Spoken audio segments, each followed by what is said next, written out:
You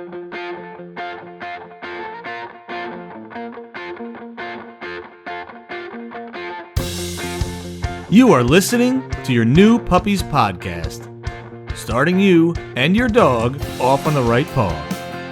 Here's your host, Debbie Salento.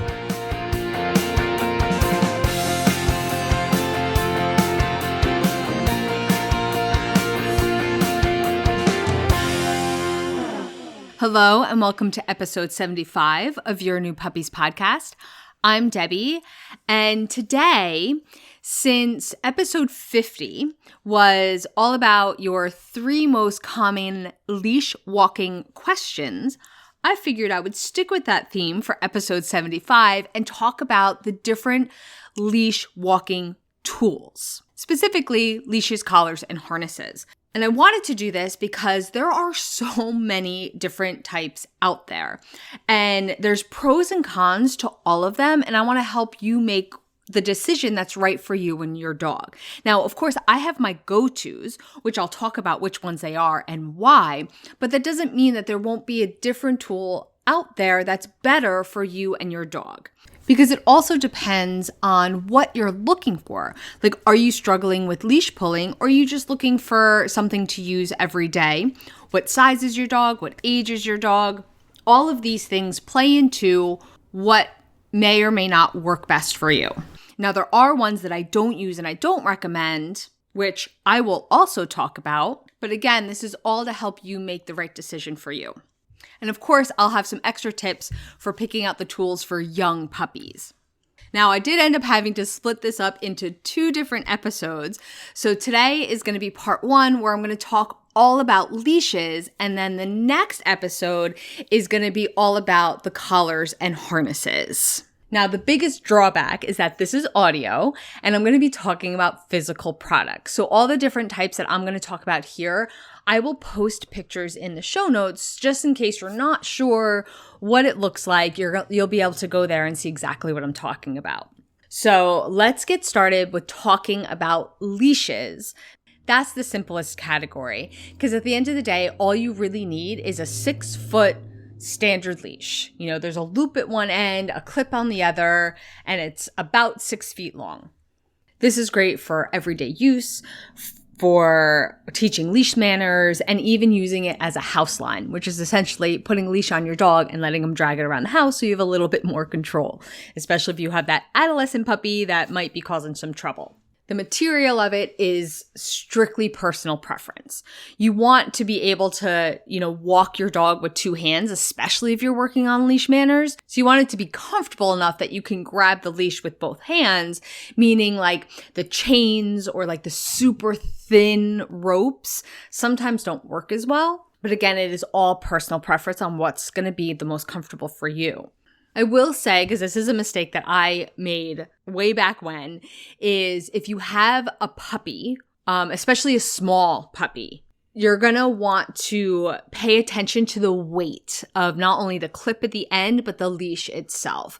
Just because wearing a leash is like a new experience for a puppy. And if it's like big and bulky, it's going to be harder to get them used to it. So just something to keep in mind when you buy their first leash, the weight of that clip and the leash itself. When you go to the store and you look at them, you're going to see what I'm talking about. Now, the other type of leash that I do recommend is a long line. This is more of like a supplemental tool, but because it does have its uses, but it shouldn't be used on everyday walks.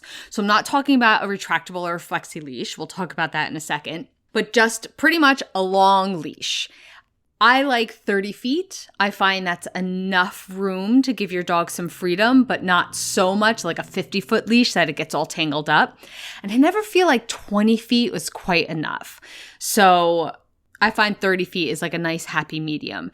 And this is just used anytime you want to give your dog or your puppy some freedom, but still have that control of them being on the leash. So it can be in your backyard, at a park.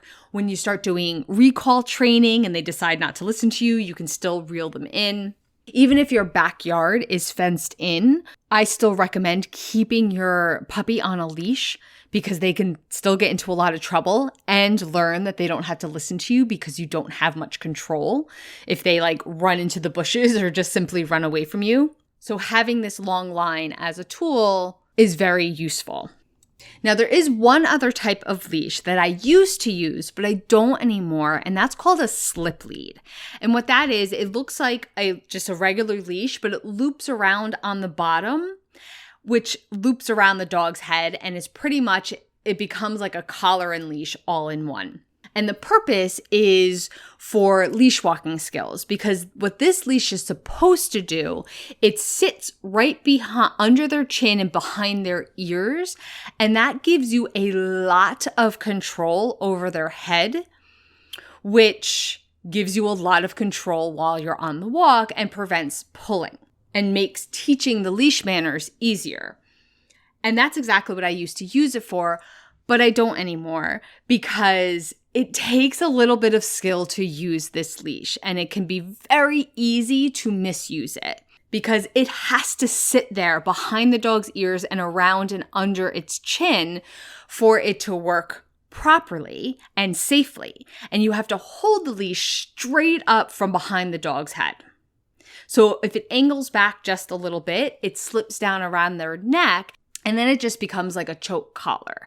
You lose the control that it's supposed to give you, and now it's around your dog's neck, and if they're pulling, it tightens up to the point where it could choke them. And even though if used correctly, it is a good and gentle tool, it takes a lot of practice. So in my experience, I spent more time teaching my clients how to use this tool than the tool actually became beneficial. So I'm not saying don't use this, but just use it with caution because it's very easy for it to be misused. But if you know how to use it right, or if you're under the supervision of a trainer who's teaching you how to use it, then go for it. But there are other tools when we talk about collars and harnesses that I now use for leash walking skills and leash pulling. That could be another option for you. Now, the leash that I don't use and don't recommend is the retractable leash, also called a Flexi Leash. That's when you have that apparatus and and the leash can go like in and out. You can lock it to be whatever length you want. And I have an entire podcast episode on why I do not like these types of leashes. Most trainers don't, because they actually cause more leash walking problems than they help. They're also not safe. And I know if this is the first time you're hearing me say this, a lot of times it's like, but wait a minute, everybody has them. I know. If it was up to me, I would go and buy out every single retractable leash in every single pet store and throw them all out. So if you're interested on exactly why, you can go listen to episode 11 on why I think you should leave your retractable leash at home. At the end of the day, if you have a retractable leash, switch to a regular 6-foot leash for a week. You won't go back because you're going to realize how much control you're actually losing and how much better it feels to walk them with a regular standard leash. And that is all I have for you today.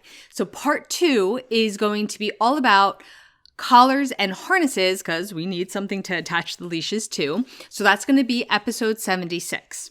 If you need visual aids, I posted some pictures in the show notes to help you out. You can find that at playtimepaws.com/episode 75. If you've been enjoying this podcast, you can rate and review it wherever you listen, and that helps other puppy owners find the podcast. If you would like to continue training with me, you can check out my website at playtimepaws.com.